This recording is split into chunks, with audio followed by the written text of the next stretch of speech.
আপনি দেখছেন news now, আমরা জানি কোনটা খবর।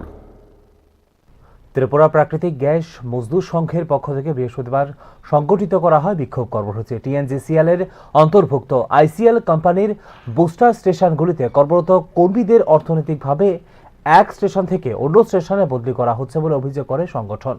আইসিএল এর দায়িত্বপ্রাপ্ত এক কর্মী নিজের মর্জি মতো কর্মীদের বদলি করছেন। শুধু তাই নয়, বদলি বাতিল করতে চাইলে সংশ্লিষ্ট কর্মীদের কাছ থেকে লক্ষাধিক টাকা দাবি করা হচ্ছে বলেও গুরুতর অভিযোগ তোলা হয় সংগঠনের পক্ষ থেকে। এই ঘটনার প্রতিবাদে বিক্ষোভে সামিল হয়ে অবিলম্বে অনৈতিক বদলির প্রক্রিয়া বন্ধ করা এবং ঘটনা নিরপেক্ষ তদন্তের দাবি জানান কর্মীরা।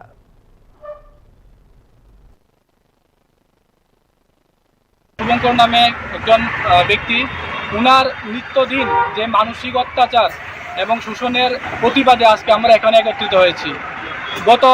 গতকালকে এবং গত কিছুদিন ধরে ওদেরকে নানাভাবে হেনস্থা করা হচ্ছে। আমরা চেষ্টা করেছি ওনার সঙ্গে যোগাযোগ করার, কিন্তু উনি আমাদের কথায় কোনো সাড়া দেয় না, আমাদের সঙ্গে দেখা করে। আমরা চেষ্টা করলেও দেয় না।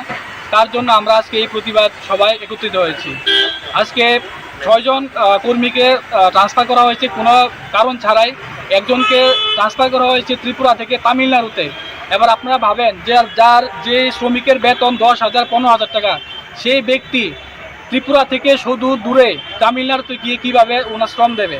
তাই সে প্রতিবাদ জানিয়ে আমরা আজকে একত্রিত হয়েছি। আমরা এবং হুঁশিয়ারি দিতে চাই যে আগামী 48 ঘন্টার মধ্যে যে ওনার দেওয়া যে ট্রান্সফার পত্র যদি ফেরত না নেয়, তাহলে আমরা অনির্দিষ্টকালের জন্য সারা ত্রিপুরাব্যাপী যে টিএনজিসিএল এর বুস্টার স্টেশন আছে, আমরা অনির্দিষ্টকালের জন্য বন্ধ রাখব। যে 6 জনকে ট্রান্সফার করা হয়েছে, উনি চাইছে যে বাঁকাবতে ওনাদের থেকে একটা অর্থ রিটার্ন করার জন্য। উনি ফোন করে ব্যক্তিগতভাবে ডাকায় এবং ডেকে বলে যে প্রত্যেকের থেকে যে 2-3 লাখ টাকা করে ব্যক্তিগত দেওয়ার জন্য, যাতে উনি ট্রান্সফার আটকে দেবে।